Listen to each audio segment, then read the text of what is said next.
Hey group, so welcome to our row science class. I am Mr. Niemis and I am your teacher for the entire year.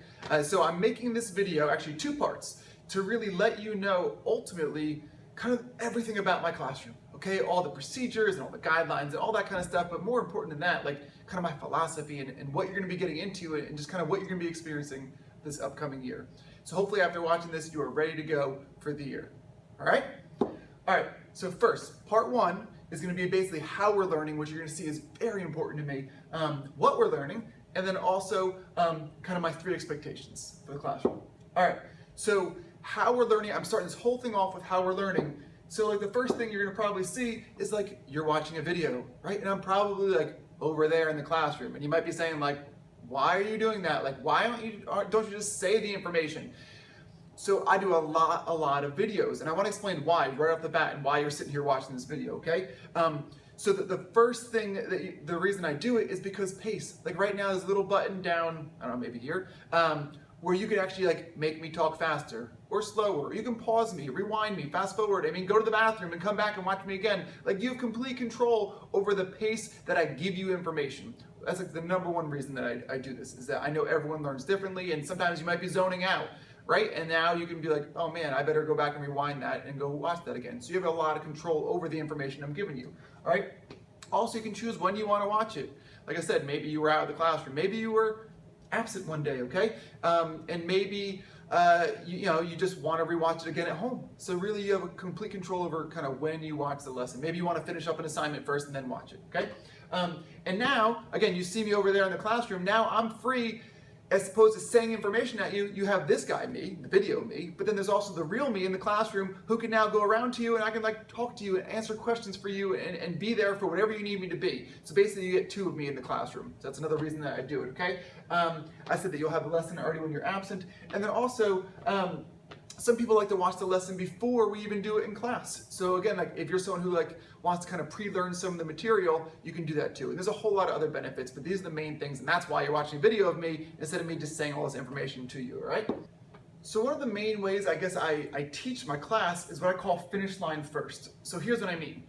On like day 1 of our topic, digestive system, okay? What I'll do is I'll tell you everything on that day you need to know by the end of the week. Okay, and then what we'll do is we'll chip away at it little by little by little, and like I said, you'll see you kind of get to work at your own pace and make a lot of choices. So what I'll do is I'll give you all the questions, and then normally what we'll do is we'll do a bunch of activities first. Okay, we'll do like labs and dissections, which are awesome. A lot of times I have like you guys like different organs, and we walk around and we play games. We do all sorts of like non-techie computery stuff. But then usually what I'll do is for like the last couple of days is I will give you what is called choice learning. All right, now choice learning is like really important to me. So I want to explain what I mean when I say choice learning. So basically what I mean by this is that what I'll do is I'll give you a whole slew of options for you to ultimately get to that finish line. And usually I'll make a video like this, okay? I'll give you websites. So flip videos are the main thing, right? I'll give you I'll go back to that. I'll give you different videos, I'll give you different websites to explore, okay? I'll have like 3D models of like lungs and things like that, okay? There's a drawing board where you can go and draw stuff. Basically, there's a whole lot of different ways, and what's really awesome is that you're gonna see that once we get used to this whole process, when someone comes into our classroom, everyone's kind of doing something differently, ultimately to get to that same finish line. Okay, I said sporkles here. I'll explain more of that, I guess, in class, but that's like my online study guide. These are the top 2 things that people use, my videos and the sporkles to help you understand it, okay? There's gonna be lots of choices in your learning for this class, all right? I care very much about you learning how to learn, all right? More than I care about you learning the stomach and small intestine, I care that you walk out of my class in June and you know how you like to learn best, okay? It's really important to me, all right? Now, this is also something very different. All right, what about when I'm done? Because I know a lot of times in class, like, I don't know, like the I'm done piece happens, but it's not really me, it's supposed to happen.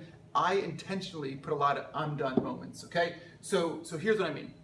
Used to be maybe in your other classes where you're like, oh, I finished my worksheet, I'm done. I finished the lab, I'm done. Here, I'm done means something very different. Here, you're done means I have mastered all those questions about the topic. So it's really hard a lot of times in the beginning of the year, especially for you to figure out, when am I done? When have I mastered the topic? So I will help you get to that point, but ultimately you decide when you can be like, yep, I am done with digestive system. I get everything I'm supposed to learn about that. I am done, okay? but I purposely put a lot of these like moments in the year. So you're gonna see that there's gonna be a lot of times in class where you're gonna be like, I'm done, and there's still like 20 minutes left of class, 30 minutes left of class. That's on purpose. I do that on purpose because what you do in those I'm done moments is really important to me, okay? And when you're done, you decide the next thing that you wanna do. Okay, so here's what I mean. The most common options people do is they'll get a head start on next topic, okay? I almost always, for every topic, like digestive system, include what I call kind of deeper learning about that topic. So that's gonna be like, I'll give you resources that if you wanna look at like what the high school says, because you're gonna have to learn it in high school, go a little bit deeper. Or what I'll do is I have a whole link that just says deeper learning that has other really cool sciencey stuff on there, different awesome videos and brain games and other stuff to enhance your science knowledge, okay? And then this is, to me, my favorite. If you want to come up with your own plan, so for example, what I mean by that is I had a student, let's say last year, who really loved learning about physics, okay? So during their 20 minutes of I'm done time, once a week, twice a week, they would explore physics, which has nothing to do with 7th grade science, but they were still learning science, and I love that. So if you have a science topic you love, maybe you love astronomy from 6th grade, maybe you're really into the medical field, whatever it is, if you want to tell me your plan, kind of your individual learning plan that you want to work on during that I'm done time, that's cool too, okay? My one rule, basically, is that when you're done, you're doing something to improve your science knowledge in some way. So this, especially for in the beginning of the year, takes some time to get used to, because again, a lot of times you're used to like, I'm done, and that means you're done. And like, that's not the case here. You're always doing something to increase your science knowledge. You just have a lot of freedom over what you want to do, okay? All right, what you're doing this year, we're gonna learn about the human body, which is awesome, lots of dissections. We're gonna learn about genetics, lots of cool debates and discussions about where the world is going with genetics. And then the very end, we'll do ecology, kind of how animals interact with one another. This is the very small topic at the end. And then I only have 3 rules, and this is the last part of this section, okay?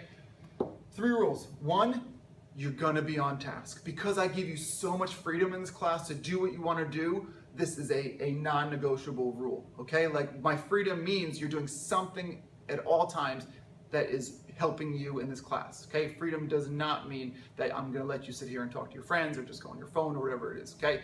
So again, if you're someone who's gonna struggle with that, I'll help you, but you need to be on task. This is a non-negotiable, not out of your seat talking to people, okay? You gotta be doing something to improve your science knowledge, all right? And this is another one, just my philosophy as a teacher, okay? You never, ever have the right to make someone feel less than you, okay? By snickering at them, laughing at them. This is, again, like, if this happens, it's like, I guess we'll call it a pet peeve, something I value. I can't ever have my classroom as not a safe place where people feel scared to come to. So this is a non-negotiable too, okay? You never have the right to make anyone feel bad about themselves in this class, ever. And then the last one is clean up after yourself. We do lots of labs, dissections, and things like that, okay? Which is, again, I know we always say clean up after yourself. You've been hearing this since like kindergarten, but you're gonna see a lot of times I have bins on the middle of the desk that are like for your headphones and stuff, and whatever reason, people like, when I say clean up, sometimes people will like throw a colored pencil in there, or they'll throw like a scrap of paper in there. Like, that is not a trash can, okay? That is a bin for your supplies. It is not meant to be the dumping ground for everything else, okay? So let's make that very clear now. All right, and if somehow you decide to not follow these rules, again, I just have to say this as much as I don't want to focus on the negative, okay? The first thing I'll do is I'll always talk to you. I'll talk to you after class, privately. I respect you. I won't call you out in front of people, and we'll see if we can figure out what's going on and why you're having a hard time staying on task, or maybe not being kind to others, all right? And then sometimes I'll move your seat around, and really if I need to, I'll reach out to your parents, but I'll always talk to you first and see if we can't figure something out first, all right? And then, this is, again, kind of a key part of my entire philosophy. I am very much about equity, not equality, okay? So you're gonna see in this class, I'll give people different tests, because sometimes it's harder for certain people than others. Sometimes I'll give people more time than other people. And so I know I've heard some people in the past be like, well, that's not fair. Like, you got more time, or you got a harder test, or whatever it is. I mean, it is fair. It's not equal, okay? It's equity, which means that I give you whatever you need to succeed. Just kind of like in this picture, I'm here to help you be as successful as you can be, and that means giving everyone a little bit different support, all right? So this concludes part 1. Stay tuned for part 2. At this point, before you go to part 2, master the sporkle on part 1. Okay, make sure that you can answer all those questions, and of course, ask me if you need me. And again, welcome to Row Science.